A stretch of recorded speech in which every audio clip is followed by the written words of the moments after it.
Oliver के जाने के बाद लूकस ओलिवर के भंडार गृह में चला गया। वहां जाके उसने भंडार गृह से स्वादिष्ट चीज़ों को अपनी टोकरी में रखना आरंभ कर दिया। धीरे धीरे देखते ही देखते उसने काफ़ी कुछ जमा कर लिया और सोचने लगा आज तो शेर राजा प्रसन्न ही हो जाएंगे, और वह शेर राजा के पास चला गया। लूकस यूं ही हर रोज़ शेर राजा के लिए ओलिवर के भंडार गृह से स्वादिष्ट चीज़ों को एकत्रित कर लाकर शेर राजा को खिलाया करता।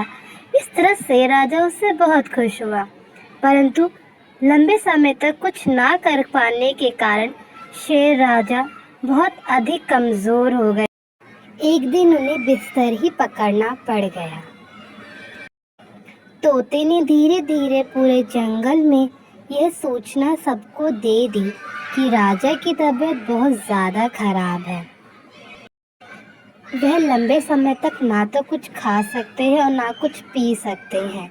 इसीलिए अब हम सबको जाके राजा को एक बार देख के आना ज़रूरी है। सभी जानवर आपस में इस विषय पे बात करने लगे कि तभी राजा हमेशा शिकायत रखते हैं, वैसे भी अगर हम उनसे नहीं मिलने गए तो भविष्य में हमारे लिए समस्या उत्पन्न हो सकती है। तभी बंदर भी बोला, राजा दंड देगा यदि हम नहीं मिलने गए। गिलहरी, हाँ, हमें जाना चाहिए राजा को देखने के लिए। सभी जानवर राजा की गुफा के बाहर पहुंचे।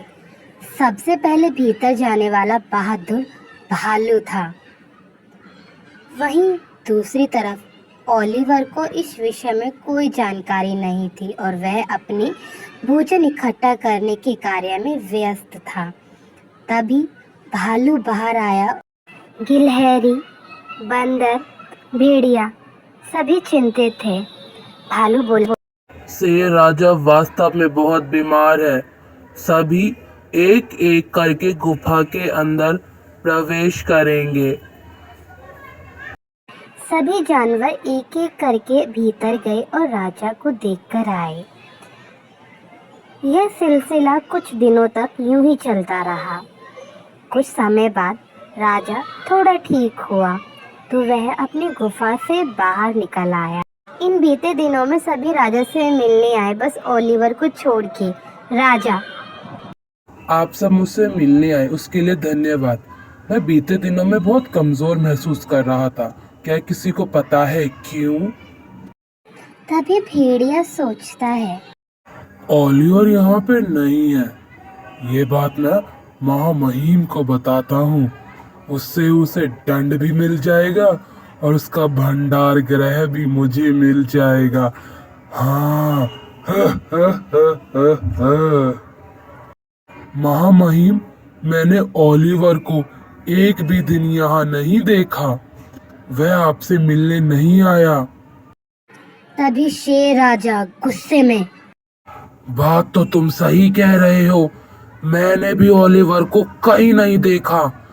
कहाँ है ओलिवर? उसकी इतनी हिम्मत, वो मुझसे मिलने नहीं आया।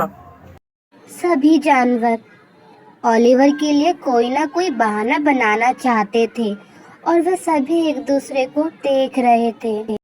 महामहिम, ओलिवर जरूर किसी कार्य में व्यस्त रहा होगा, इसलिए वह आ नहीं पाया।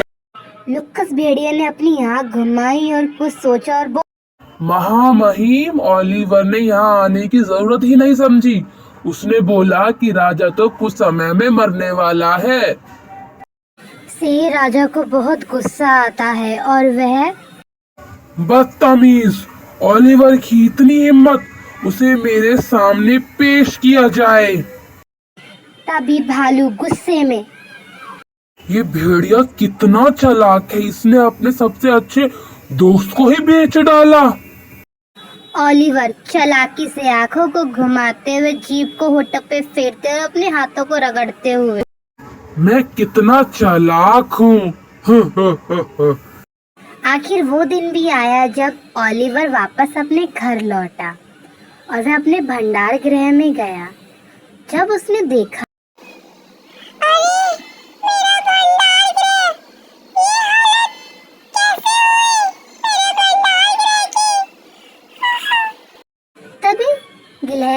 से गुजर रही थी और उसने लोमड़ी को सारी जानकारी दी उसके पीछे जंगल में क्या क्या हुआ। ओलिवर, तुम्हारे दोस्त ने तुम्हें राजा को बेच दिया। उसने झूठ कहा कि तुम राजा से मिलने इसलिए नहीं आए क्योंकि तुम यह कह रहे थे कि राजा मरने वाला है।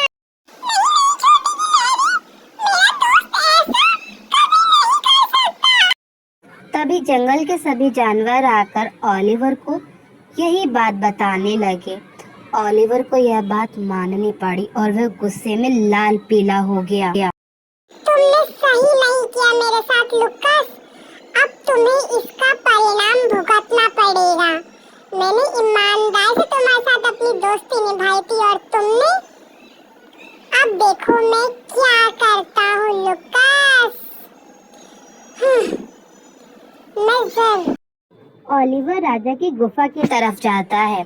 वहाँ भेड़िया और शेर बातें कर रहे थे। शेर को गुस्सा आ जाता है।